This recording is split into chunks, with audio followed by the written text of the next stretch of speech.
ఆ రోజు గతంలో కూర్చున్న ఇండ్లు చూడడానికి వస్తుండగా ఒక భవనంలో నలుగురు కూర్చొని ఉన్నారు. ఎందుకు కూర్చున్నారు అని అడిగితే వాళ్ళు రాంగ్ సమాధానం చెప్పారని, ఒక ఎంపీకి గౌరవం ఇవ్వకుండా మద్యం తాగుతూ రాంగ్ సమాధానం చెప్పారని, దానివల్ల ఆయనకు మనసు చెల్లించి కొంతమంది కట్టుకున్నారు, కొంతమంది కట్టుకోలేరు, వాళ్ళకు ఒక న్యాయం వీళ్ళకు ఒక న్యాయం అని చెప్పేసి ఆయన హృదయం స్పందించి వాళ్ళపైన చేయి చేసుకోవడం జరిగింది అని వివరణ ఇచ్చారు. అలాగే వీళ్ళు ఈ ఫోటోలు చూపిస్తున్న వాళ్ళు వీళ్ళు సెక్యూరిటీ గార్డు అని ఆయన చెప్పుకుంటున్నాడు. అలాగే నాపైన కూడా అభియోగాలు మోపాడని మీడియాకు తెలియజేయడమైంది. ఈ కార్యక్రమంలో గట్కేసర్ బీజేపీ అధ్యక్షుడు బసవరాజ్ గౌడ్, గట్కేసర్ మున్సిపాలిటీ అధ్యక్షుడు మైపాల్ రెడ్డి, మాజీ వార్డు మెంబర్ లక్ష్మీ మన్యం శివారెడ్డి, పల్లె భిక్షపతి గౌడ్, అలాగే కురుమల బీజేపీ అధ్యక్షుడు జగదీష్ గౌడ్, బీజేపీ కార్యకర్తలు, ఫ్లాట్ ఓనర్స్ అగ్రికల్చర్ ల్యాండ్ అనేది ఇక్కడ పంటలు వేసిండ్రా, భూములు ఉన్నాయి అగ్రికల్చర్ ఉన్నప్పుడు కనీసానికి అగ్రికల్చర్ ల్యాండ్ ఆయన ఏదైనా డెవలప్ చేసుకోవాలి. అది ఉన్నదా? మీరు అది కూడా ఒకసారి దయచేసి మీరు దాన్ని కూడా మీరు ఆలోచించండి. వెంచర్ కాలేదన్న దానికి ఒకటి రోడ్లు ఉన్నాయి, మాకు కానీలు ఉన్నాయి, ఇండ్లు ఉన్నాయి, ప్లాట్ల ఓనర్లు ఉన్నాయి. మీరు 2000 మంది ఈసీలు చూసుకోండి, మొత్తం అన్ని చూసుకోండి. 85 నుంచి ఏమన్నంటే ఎవరు ఓనర్లు లేరు అని అంటారు. వీళ్ళంతా ఓనర్లు కదా. ఆయన చెప్పేది ఏంటంటే ఓన్లీ బ్రోకర్లు వస్తున్నారు, మిస్గైడ్ చేస్తున్నారు, అందరినీ లీడర్లు మిస్గైడ్ చేస్తున్నారు, ఓన్లీ బ్రోకర్లే వస్తున్నారు అనేది రాంగ్ గైడెన్స్ అని చెప్పేది. ఒకసారి దయచేసి ప్లాట్లలో అందరు చేయొద్దండి. అంత 87, 85, 86 వాళ్ళే ఉన్నారు. ఇలా అంత సీనియర్ సిటిజన్ వీళ్ళంతా. అంటే ఇప్పుడు మనం ఓన్లీ ఈ మిత్రులకు చెప్పుకోవడానికే అందరు వచ్చారు. అందరూ వస్తారు, 2000 మంది కూడా వచ్చే సందర్భం ఉండదు, అందరు వస్తారు. కాబట్టి దయచేసి మీరు లోకల్ బ్రోకర్లు అనేది ఆయన వాడతాడు, అదొకటి తప్పు మాట్లాడుతాడు. ఆయన ప్లాట్లు ఓనర్లు అనాలి. ఆయన ఓన్లీ బ్రోకర్లు అనేది కాదు, ప్లాట్ల ఓనర్లు. ఇంకో మిత్రులకు ఏం చెప్తారంటే 86, 85లో వెంచర్ అయితే మా లేఅవుట్ చూడాలి, మా లేఅవుట్లో ఎన్ని ప్లాట్లు ఉన్నాయో చూడాలి. ఇది ఓన్లీ 68 ఎకరాలు అయింది, 64 ఎకరాలు అయింది అని రాయడం కూడా మీరు దయచేసి చూడండి. వెంచర్లు చూడండి, వెంచర్ను చూసి వెంచర్లో ప్లాట్లు ఉన్నాయా లేవో చూడండి.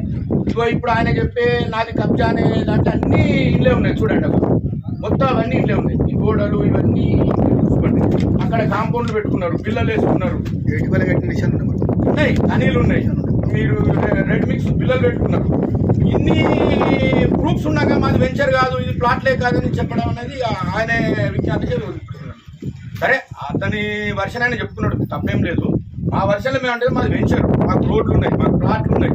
మా ప్లాట్ వాళ్ళు 85 నుంచి అనుభవిస్తున్నారు, అందులో కనీలు బాతుకున్నారు, వాళ్ళు ప్లాట్ల కాడికి వస్తున్నారు, చూస్తున్నారు. ఈ మధ్యలో ఏంటంటే మా ప్లాట్ల కాడికి పోయి మా లేడీస్ పోయి మా వాళ్ళు ప్లాట్లు చూసుకుంటాం, మేము అర్ధరాత్రులకు కనీలకు నెంబర్ రాసుకుంటాం, కనీలు బాతాలంటే వేరే గుండాలం పెట్టి 20 మంది గుండాలం పెట్టి మా వాళ్ళని భయభ్రాంతులు చేస్తున్నాడు. సరే, నీ రైడ్స్ ఉన్నప్పుడు గుండాలను ఎందుకు పెట్టుకోవాలి? ఇక్కడ కాపలా దేని కొరకు కాపలా? నా సెక్యూరిటీ అంటాడు. దేని కొరకు సెక్యూరిటీ పెట్టుకున్నావు? ఇక్కడ నువ్వు నీకేమన్నా ఇండ్లు ఉన్నాయా? నీకేమన్నా ఇక్కడ అగ్రికల్చర్ మాడితోటి ఉన్నదా? ఏదన్నా నీకు అగ్రికల్చర్ భూమి ఉన్నదా? నువ్వు దేనికి ఇక్కడ నువ్వు ఎవిడెన్స్ నువ్వు ఏం లేకుండా నువ్వు ఇక్కడ సెక్యూరిటీలను పెట్టి మమ్మల్ని భయభ్రాంతులను చేసి మమ్మల్ని కొట్టడం తిట్టడం ఎంతవరకు? అది నువ్వు డే అండ్ నైట్ ఇక్కడ సైర విహారం చేస్తున్నారు, ఇక్కడ మమ్మల్ని భయభ్రాంతులని చెప్తాను. అన్ని సిసి ఫుటేజ్లు ఉన్నాయి మా దగ్గర, ప్రతి ఒక్క ఫోటో తీసినాము, ప్రతి ఒక్కటి సబ్మిట్ చేసినాం సార్లకు కూడా, పోలీసు వాళ్ళకు కూడా.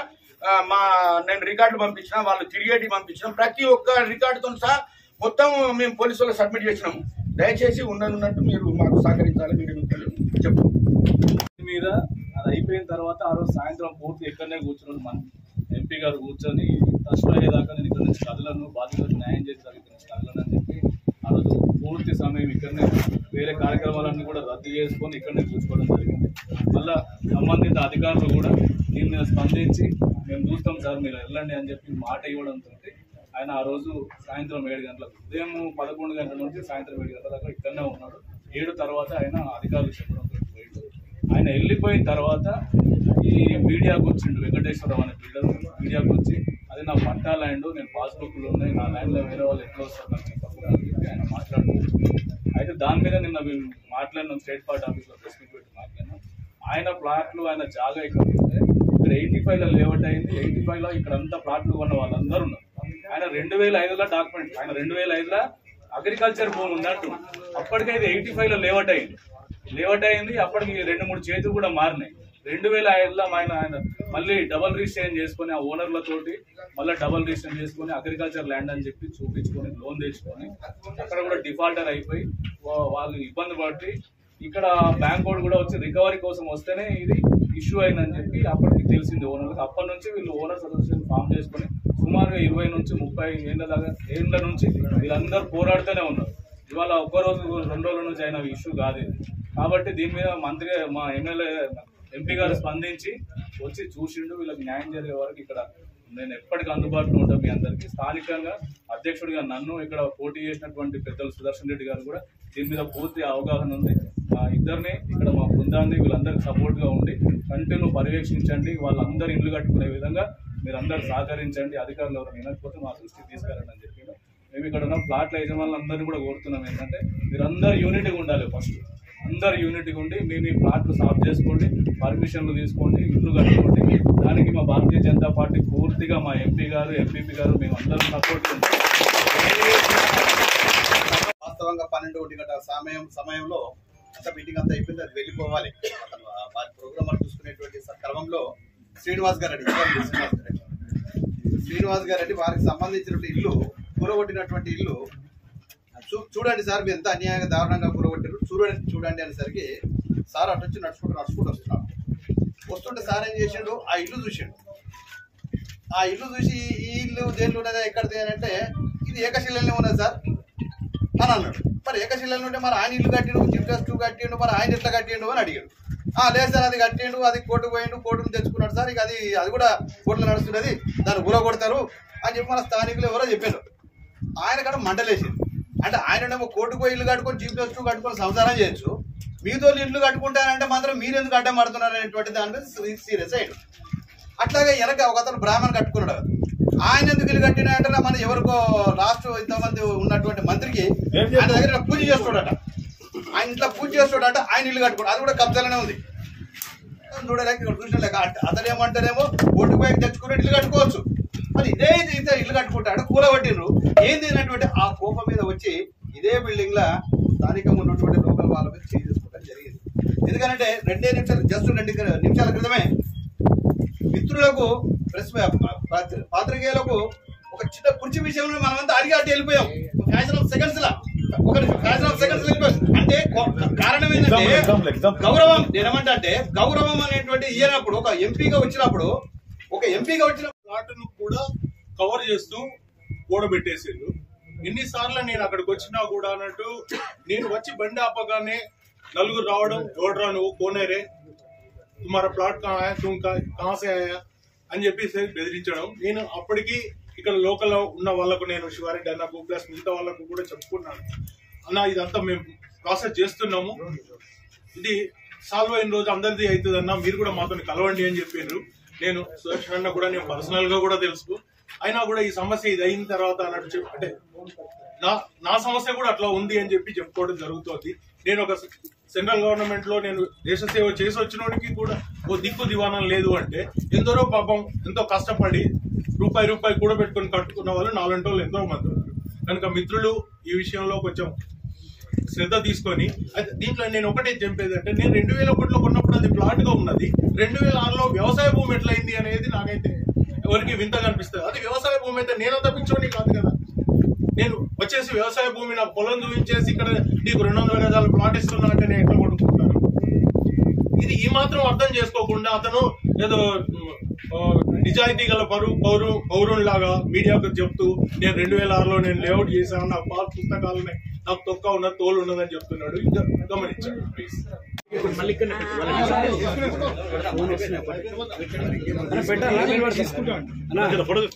వెంచర్ అయింది ఫస్ట్ డిపార్ట్మెంట్ మా వెంచర్ అయినప్పుడు నేను మొన్న ఫస్ట్ పర్చేస్ ఇంకా నేను ఉన్నా sir. Ramaswamy police department retired commissioner police TS Rao మాకు అన్ని రిజిస్ట్రేషన్ పేపర్లు ఆయన కమిషనర్ గారి దీన్ని మాకు డాక్యుమెంట్స్ తయారు చేయించి ఇచ్చాడు. బ్యాంకు నుంచి లోన్ తీసుకున్నాం, మేము బ్యాంకు నుంచి లోన్ తీసుకున్నాము. మా శాలరీ నుంచి డిడక్షన్ అయింది 200 నెలకు 45 కట్ అయింది.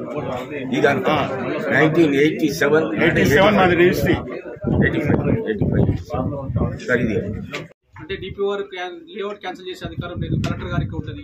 కలెక్టర్ గారికి సంబంధం లేకుండా డిపిఓ గారు దీన్ని క్యాన్సిల్ చేసింది, అదొక ఇష్యూ.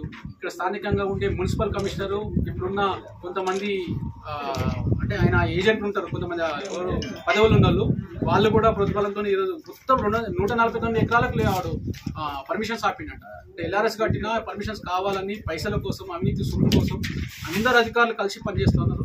ఇది ఎవరు పేరు చెప్పదలుచుకోలేదు కానీ దీంట్లో మాత్రం వెనకాల ఉండి నడిపిస్తే వాళ్ళు చాలా మంది ఉన్నారు. దయచేసి అధికారులు సోయి తెచ్చుకొని కనీసం పేదల పక్షాన, బాధితుల పక్షాన ఉండాలని నేను అధికారులు కూడా డిమాండ్ చేస్తా ఉన్నా. గతంలో కొంతమంది పర్మిషన్స్ ఇచ్చింది. ఒక సెక్రటరీ వాడు వాంటెడ్ గా చేస్తున్నాడని చెప్పి సెక్రటరీ అంత పెద్ద రిపోర్ట్ ఇచ్చినా కూడా దానిపై స్పందన లేదు. ఆయనకు సంబంధించి 47 ఎకరాలు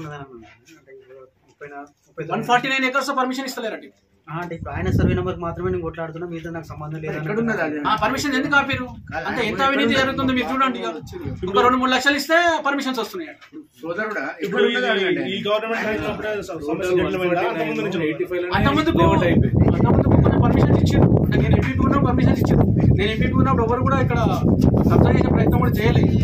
ఇంకా అయిపోయిన తర్వాత కాంగ్రెస్ ప్రభుత్వం వచ్చిన తర్వాతనే క్లియర్ గా కొంతమంది ఎన్నుకుండి వెంకటేశ్వరరావు సపోర్ట్ చేసుకుంటూ ఆయన అవినీతి సొమ్ముకు అలవాటు పడ్డ వాళ్ళు. ఇంకా చెప్పాలనుకుంటే ఆయన బర్త్డే కూడా ఆ పెద్ద ఆయనకు 20 లక్షలు కూడా ఇచ్చినట్ట. అది బయట చెప్తా ఉన్నారు. అంటే ఆయన బర్త్డేకి అంత పెద్ద అమౌంట్ వెంకటేశ్వరరావు ఇచ్చినట్టు. పర్సనల్ గా చెప్పాలంటే చాలా విషయాలను నేను చెప్పదలుచుకోలేదు.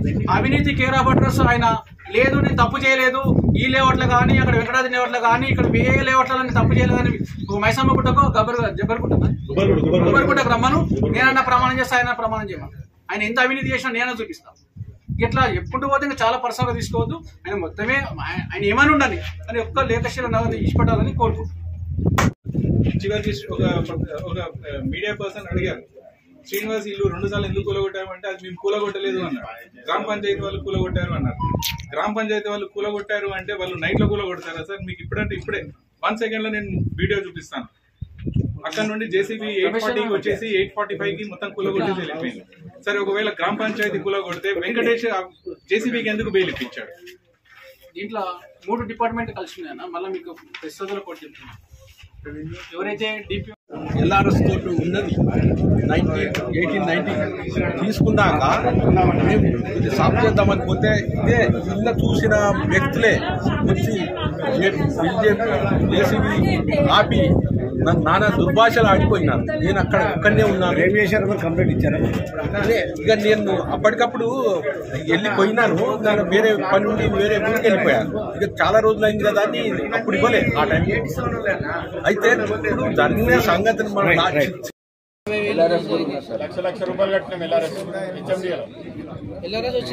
మా ఫాదర్ది కూడా ఎలక్ట్రిసిటీ డిపార్ట్మెంట్ అండి. 85లోనే ఫస్ట్ రిజిస్ట్రేషన్. డిపార్ట్మెంట్ నుంచి ఈఎంఐలో తీసుకున్నారండి. అప్పుడు 900 శాలరీ మా ఫాదర్ కి. 900 ఐడియా ఉందా? 1143 అండి. 1143. ఫాదర్ పేరు సత్యనారాయణ, వంగా సత్యనారాయణ, ఎంఆర్టీ, మన ఖైరతాబాద్ ఎంఆర్టీ దగ్గర. అది మాకు గిఫ్ట్ డేట్ కింద ఇచ్చారు మా ఫాదర్. ఒరిజినల్ పేపర్స్ అన్ని కరెక్ట్ ఉన్నాయండి మా దగ్గర. అన్ని ఉన్నాయండి. LRS అన్ని మేము ఇప్పుడు ఆ పరిస్థితి లేదు. ఇక్కడ ఏకశీల నగరే కాదు, మా నియోజకవర్గం ఎక్కడ ఏం జరిగినా కూడా బాధితుల పక్షాన్ని నిరంతరం పోరాటం చేస్తాం. వెనుకుండి నడిపిస్తున్న వాళ్ళకు కూడా చెప్తా ఉన్నాం, మీ ఇంటి దగ్గర కూడా బాధితులను తీసుకొని మీ ఇంటి ముందు వచ్చి ధర్నా చేసే కార్యక్రమం ముందటనే ఉంటుంది. మిస్గైడ్ చేస్తున్నారని ఒక వార్త కూడా వినబడుతుంది. ఏ విధంగా మిస్గైడ్ చేస్తారు? ఎవరు మిస్గైడ్ చేస్తున్నారు? మేమా? మీరు చేస్తారా? ఎవరు చేస్తారా? ప్లాట్ఫామ్ మిస్గైడ్ చేస్తారు. బాధితులు మా దగ్గరికి రావడంతో నేను గౌరవ ఎంపీ గారి దగ్గర తీసుకొని ఎంపీ గారు కూడా ఇమీడియట్లీ స్పందించి బాధితులకు న్యాయం చేయాలని చెప్పి, అంటే ఇప్పుడు ఆయన డాక్యుమెంట్ క్రియేట్ చేసుకోవచ్చు. వెంకటేశ్వరరావు జీవిత చరిత్రని అవినీతి అక్రమం. ఎందుకంటే వెంకటాద్రి టౌన్షిప్ లో ఈరోజు అసైన్ ల్యాండ్లు, ఈరోజు పేదల భూములు ఎట్లా కొనుక్కొని కట్టిండు. ఆ పక్కకున్న 70-80 ఎకరాలు ఈరోజు అసైన్ ల్యాండ్ మళ్ళా ఆయనే అడ్వాన్స్ ఇచ్చి ఆయన్ని నాకు ప్రభుత్వం పెద్దలు తెలుసు అని చెప్పి అది కూడా ఆక్రమించే ప్రయత్నం చేస్తూ ఉన్నాడు. దాంట్లో భాగంగా ఇది 2005 సంవత్సరంలో ఆయన 3 లక్షలు, అంటే అప్పుడు ప్రభుత్వ మార్కెట్ వాల్యూ 40-50 లక్షలు ఉంటే ఆయన 3 లక్షలు చెల్లించి ఇక్కడ ఉన్న పాత ఓనర్స్తోని సంతకాలు చేసుకొని నాకు డాక్యుమెంట్ ఉందని చెప్పి ఈరోజు భయపెట్టే ప్రయత్నం చేస్తున్నాడు. వెంకటేశ్వరరావు చరిత్ర మొత్తమే అవినీతిమయం. అయినా కూడా మేము ఏం చెప్తున్నామంటే మేము పేదల పక్షాన్నే ఉంటాం. ఆడ ఎవడన్నా ఉండని, ఎంత కోటీశ్వరుడు ఉండని, ఎంత బ్యాక్గ్రౌండ్ ఉండని, ఎంత పొలిటికల్ ఇన్ఫ్లుయెన్స్ అని ఉండని, దానికి సంబంధించిన వ్యక్తులందరూ కూడా త్వరలో బయటకు వస్తారు. అందరి చరిత్ర బయట పెడతాం. ముఖ్యంగా మేము చెప్పేది ఏంటంటే ఇక్కడ ఏదైతే గుండాలుగా పనిచేస్తున్న వాళ్ళందరినీ కూడా ఈ పోలీసు వారికి రిక్వెస్ట్ చేస్తున్నాం, మీరు వాళ్ళ మీద పీడీ యాక్ట్ పెట్టి అనేక వాళ్ళకి అంటే చరిత్ర ఉంది వాళ్ళకు, అంటే ఎంతమందిని కొట్లాటలు చేశారు, ఎన్ని ఎఫ్ఐఆర్లు అయినాయి. కాబట్టి దయచేసి నేను పోలీస్ కమిషనర్ గారిని గౌరవ కలెక్టర్ గారిని కూడా కోరుతున్నాం.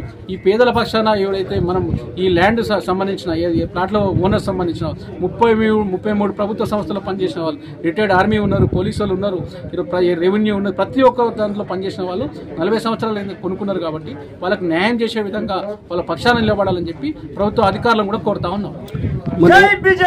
ఏదైతే సంఘటన జరిగిందో దీని మీద కేసులు పెట్టారన్నారు కదా 23 మంది. అదే ఇప్పుడు మేము ఈ ఈటల రాజేందర్ గారికి తెలంగాణ ఉద్యమంలో అనేక కేసులు, ఆయనకేం కొత్త ఏం కాదు. ఆయనకి ఇప్పుడు ఇక చేయి చేసుకోవడం వల్ల ఈ రాష్ట్రంలో కొంచెం ఒక ఉత్తేజం వచ్చింది బీజేపీ పార్టీకి కానీ, ఈరోజు ఒక బాధితులకు కానీ, అదే బీజేపీ పార్టీ అయితేనే ఈరోజు మాకు న్యాయం చేస్తుందని ఒక నమ్మకం ఏర్పడ్డది. కాబట్టి కేసులకి భయపడలేదు లేదు. మా మీద కూడా కేసులు పెట్టి మేము కూడా ఎవరికి అంటే మేము అన్యాయం చేస్తే కదా మేము అంటే బాధితుల పక్షాన్ని నిలబడితే కూడా కేసులు పెడుతున్నాం. కానీ అదే బాధితులు మహిళలు 10-15 కంప్లైంట్లు ఇచ్చారు. అడిషనల్ డీసీపీ గారు కూడా డైరెక్ట్గా మొన్న కంప్లైంట్ ఇచ్చారు. దాని మీద ఇంకా కేసు కాలేదు. దానిపై కూడా ఈరోజు స్పందించాల్సిన అవసరం ఉంది. దయచేసి ఇలాంటి వారిని ఎంకరేజ్ చేస్తే మీరు అంటే అవినీతిని ఎంకరేజ్ చేసినట్టే. కాబట్టి దయచేసి అధికారులు కూడా ఈరోజు బాధితుల పక్షాన్ని నిలబడాలని కోరుకుంటున్నారు. టోటల్గా ఈ బాధ్యతలకు మీరు ఏం చెప్పదలుచుకున్నారు? బాధితులు అంటే ఈ యొక్క 47 ఎకరాలు ఇప్పుడు 9 ఎకరాల బాధితులే కాదు, ఈ 2076 ప్లాట్లను కూడా ఈరోజు అవినీతి అక్రమ సంపాదన కోసం పర్మిషన్స్ ఆపింది. కాబట్టి అధికారులు ఒకటే చెప్తున్నాం, అందరికీ పర్మిషన్స్ ఇవ్వండి. లేకపోతే లీగల్గా వీళ్ళందరూ కూడా కోర్టుల చుట్టూ తిరుగుతున్నారు. పేద ప్రజలు తన జీవితం మొత్తమే ఇదే ఆయన ప్లాటే తన జీవితం అనుకొని బతుకుతూ ఉన్నారు. కొంతమంది భూములు అమ్ముకొని ప్లాట్ కొనుక్కున్నారు. కొంతమంది శ్రీనివాసు తన జీవితమే అంటే 20 ఏళ్ళ తన కష్టాన్ని ఈరోజు దీని మీద ఇల్లు కట్టుకునే ప్రయత్నం చేస్తే 2 సార్లు కూడా కొట్టినారు. దయచేసి అలాంటి వారిని ఎంకరేజ్ చేయకుండా బాధితుల పక్షాలు ఉండాలని డిమాండ్ చేస్తాం. ఈ చర్చ వేగవంతం కావాలంటే పర్మిషన్లు ఇస్తే బాగుంటుంది డిమాండ్. పర్మిషన్ 100% ఇస్తారు. ఇక ఇవ్వకపోతే నెక్స్ట్ మా ఎంపీ గారు ఏమన్నారంటే ధర్నా చేద్దాం పెద్ద ఎత్తున అని చెప్పి